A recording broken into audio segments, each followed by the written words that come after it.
एक ऐसी जगह जो चारों ओर झाड़ियों और पेड़ों से घिरी थी। वहां लाकर जमीन पर उसने उस युवती को पटका और अपनी तलवार एक तरफ रखते हुए, यदि पुनः अब तुम चीखी या हाथ पैर चलाए तो उस तलवार से तुम्हारी गर्दन यहीं अलग कर दूंगा। उसने अपनी लाल आंखों से उस युवती को घूरा, जो पानी और भय से तर केवल फटी आंखों से सेनापति को देखकर हांफे जा रही थी। उसका दाहिना हाथ उस युवती के आंचल की तरफ बढ़ रहा था कि अचानक एक तीर उसकी हथेली से आर पार हो गया। सेनापति के हाथ को ऐसा झटका लगा मानो वह कंधे से उखड़ गया हो। दर्द से थर्रा रहे चेहरे के साथ सेनापति की वह लाल आंखें उस दिशा में घूमी जहां से तीर आया होगा और ठहरी खुद से कुछ दूर झाड़ियों के पार। यदि पुनः आपने ऐसी कोई दुष्टता करने का प्रयास किया तो उस तलवार से आपकी गर्दन यहीं अलग कर दूंगा। बिल्कुल ठंडे स्वर और शांत भाव में कहते हुए मानविक उन झाड़ियों से निकलकर इनके सामने आया। तुम? मानविक को यूं सामने देखकर सेनापति के चेहरे से वाकई वह दुष्टता गायब हो गई।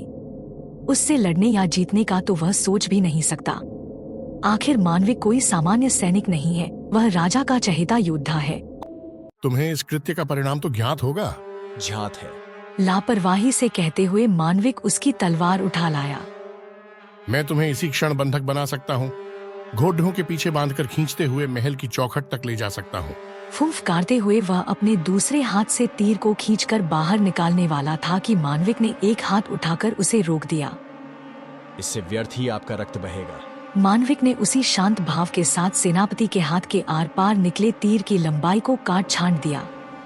तीर का बस नाममात्र का हिस्सा अब भी सेनापति की हथेली में बाकी है। इससे वजन और पीड़ा कम हुई होगी। जाकर अपना उपचार कराइए। सेनापति के लिए ये कोई मदद नहीं थी, बल्कि एक उपहास था। परिणाम भुगतने के लिए प्रस्तुत रहना। उसने एक बार चुनौती भरी नजरों से उस युवती की ओर भी देखा और दंदनाता हुआ वहां से चला गया। सेनापति के जाते ही मानविक उस युवती की ओर पलटा। उस दिन मानविक ने पहली बार उस युवती को देखा था और उसे महसूस हुआ कि जैसे प्रकृति की सारी खूबसूरती ने मिलकर इस काया को धारण किया हो।